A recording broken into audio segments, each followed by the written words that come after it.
Hey, what's going on, everybody? Verdi here with another Raid Shadow Legends video. Today we're going to do an updated guide on Frozen Banshee. They did rework her a little while ago, and I figured it was time to do an updated guide on her, seeing as how she is much different than she was before. Let's go ahead and take a look at her abilities. She's an undead rare attack champion. On her A1, she attacks one enemy 2 times. Each hit has an 80% chance of placing a 5% poison debuff for 2 turns if the target is under a poison sensitivity debuff. When booked, this is 100%. On her A2, attacks one enemy, fills the turn meters of all allies by 2% for each debuff on the target. Frostblight attacks one enemy, places a 25% poison sensitivity debuff for 2 turns. When booked, this is on a 3-turn cooldown. This is very nice. Poison sensitivity makes your poisons do more damage, in case you didn't know that already. Her aura increases ally accuracy in all battles by 35%. We're going to be using her for clan boss, and she's not going to be our lead, so this is technically insignificant. But her A1 and her A3 are very, very useful on the clan boss, and that's where we're going to show her. Decent attack, and actually pretty high defense for a rare champion, especially for a rare attack champion. She also has 99 speed, which is very respectable speed. Let's go ahead and take a look at her artifacts. I am going to very soon make an all-rare clan boss team with Frozen Banshee, but I wanted to do an updated guide on her just alone in a more advanced clan boss team. So for her artifacts, I have lifesteal and speed, looking for speed and accuracy and some survivability on the rolls. We have hit points here and accuracy, worked out pretty good. Defense and speed again on the shield, defense percentage gloves, defense percentage chest, and defense percentage boots with speed rolls. We're running a defense ring, a defense amulet, and an accuracy banner. Her total stats: 176 speed, 4k defense, 4012, 31,000 health, 249 accuracy. That's pretty much the important stats. If you can get more crit rate and more crit damage, go right ahead. But I couldn't really get any of the damage stats while also getting 4k defense. So this is how we're going to run her. Her skills are fully booked. And for her masteries, we went with the offense and support tree. You could go defense tree, but I really wanted Cycle of Magic and Master Hexer, so that way we can extend the duration of poison sensitivity. And in the offense tree, we went with crit rate, crit damage, and then straight down to War Master. Technically, if you're not buying masteries, you don't have to get these last 200 points worth of masteries kill streak, because she's really not going to be killing anyone. I use her strictly for the clan boss, and I think that's what she is best at. You could use her in dungeons, but I think that there are definitely better options for rares in dungeons, especially Kale, which most people start with. So if you don't have a poisoner for dungeons, you can use her in dungeons and you can get a kill streak, but I think that in the end of the day, it's not really necessary. For the rest of the team, we're going to use Bad Elf for Cleanse. He is the fastest person on the team, 187. He's the fastest, so that way he can cleanse off the stun from Tyrell. We're also going to use Tyrell. He has 4600 defense, 181 speed. Then we will use Razin for defense down and weaken, 184 speed, 4k defense. And lastly, we will use Skullcrusher. Skullcrusher also has 4k defense, 171 speed. I did recently do a Skullcrusher guide, so if you want to check that out, you can. But that's pretty much the team, and let's go ahead and see how Frozen Banshee performs now. One thing I didn't mention before is I kind of want to go ahead and show what they changed on her. This move used to say attacks one enemy, has a 10% chance to place a 25% poison sensitivity debuff for 2 turns. This chance increases by 10% for each debuff on the target. This is now no longer a condition, and she automatically places the 25% poison sensitivity. This is honestly, I feel like, a really nice change, because it allows you to use her without having to stack up a bunch of other debuffs.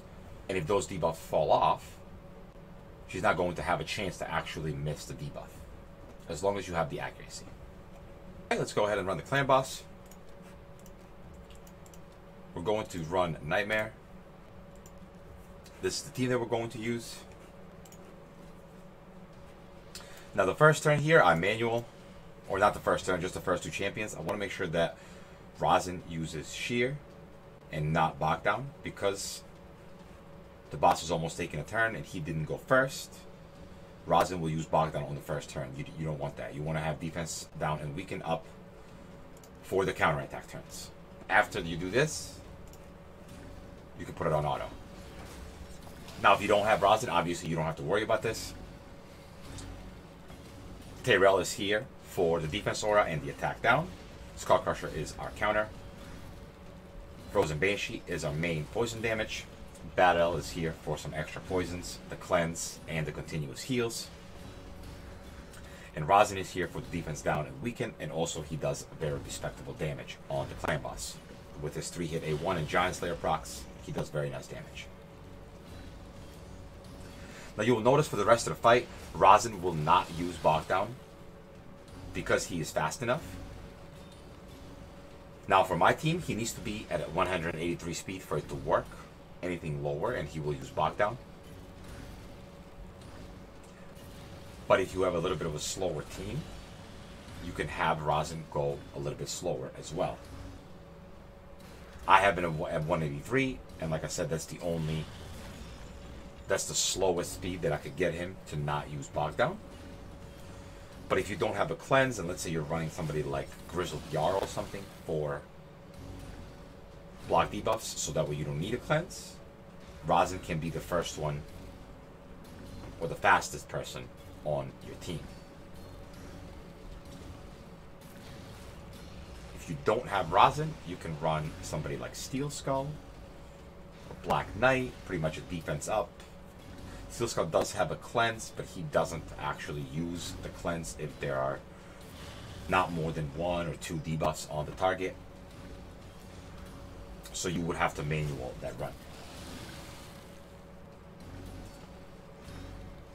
Now, when the clan boss takes the next turn, you will see that with the poison sensitivity, or the 25% poison sensitivity debuff, we are doing 62,500 damage instead of 50,000 damage per poison.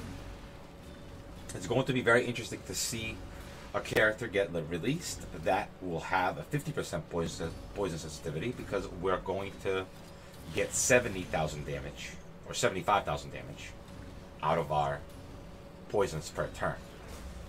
That's going to be very nice, and I'm interested to see how much more damage we can squeeze out of our clan boss teams. Now, this new champion is probably going to be a legendary or an epic, so it's going to be more difficult to get. But I'm still interested to see how poison sensitivity will work out once we get the bigger version of it.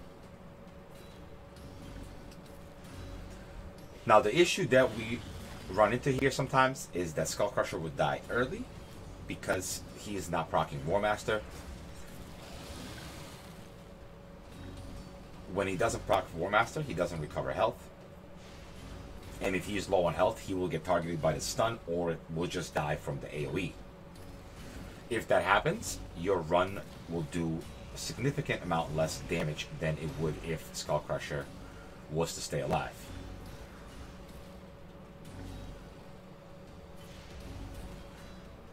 Everything's working out fine now. Like I said, it's a little bit towards the end of the run where you have to start worrying about it. Probably around like 6-minute mark or so, where we start taking a good amount of damage, and it becomes pretty much necessary for Skullcrusher to proc War Master, or else he will die early. You can change that by giving him more defense and some more health.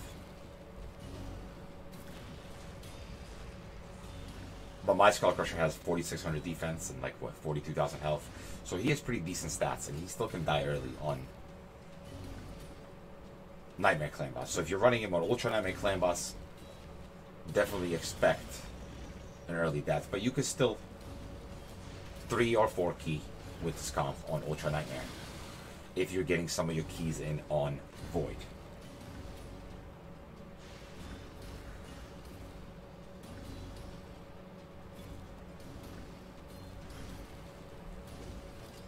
If the clan boss turns force affinity, obviously Frozen Banshee won't be nearly as good here.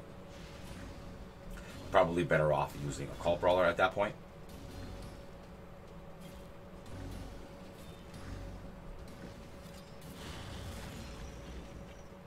Alright. Also, this is why we're running a counterattack mastery, defense mastery for Skull Crusher. When we take 25% of our health in damage, he has a chance to counterattack. That definitely helps out prolong the run, because he has a chance to counterattack when he loses health, and as you see here, he loses 25% health very often. If he counterattacks, he has a chance to proc War Master and heal himself up, which helps us survive longer.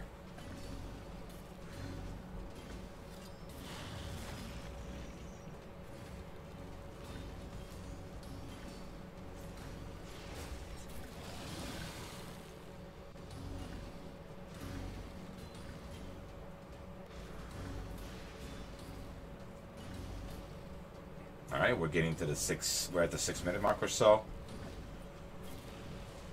So we're going to start taking a good amount of damage there. As you see, now if Skull Crusher doesn't proc War Master here, we're probably going to... He has to take his turn. Alright, he's somewhat good health. He survived. Alright, we're still good. Alright, now he definitely needs to proc War Master or we're in trouble. Alright. That worked out fine. That extra counterattack that he gets is very, very helpful.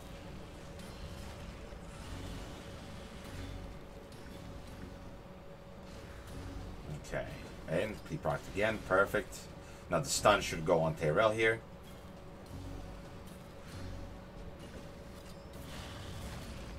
Perfect.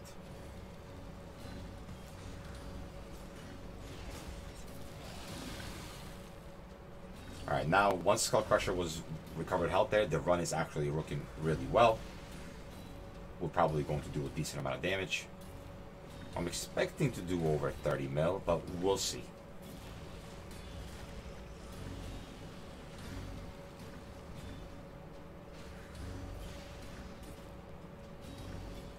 Alright, I want him to proc War Master here again. Nice. We're getting good luck. Good luck. Good luck for the video. Perfect.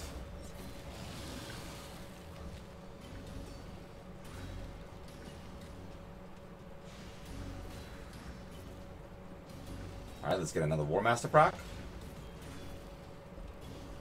Didn't proc, but we did recover health from Bad L, so that definitely helps. Poison Banshee barely survived. Or Frozen Banshee.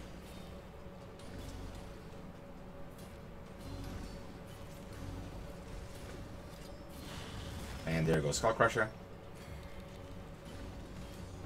You definitely can't expect him to proc War Master every turn.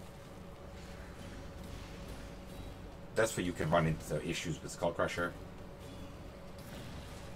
To have your run last longer, you just have to give him more defense than I have and more health. But usually more defense is the way to go. And there we go. 33.6 mil damage. The main damage dealer here, Frozen Banshee, with 13.2 million damage. This is very respectable damage. It's honestly very close to a 1-key on Nightmare while using a rare poisoner. So this is very good. Obviously, Bad L, Rosin, and Tyrell are doing very good damage as well. But you can get other people to do just as much damage as this. Like I said, Grizzled Jarl, Cult Brawler, Steel Skull will all do very good damage and have your run last longer as well. Let's go ahead and take a look at her artifacts again and masteries real quick, just so you can get familiarized with it. As I said, speed, hit points, accuracy rolls on your gear until you reach a respectable amount of accuracy. Over 200 is good enough for Nightmare Clan Boss. Other than that, we're looking for hit points and defense percentage. And like I said, you want to get the right amount of speed.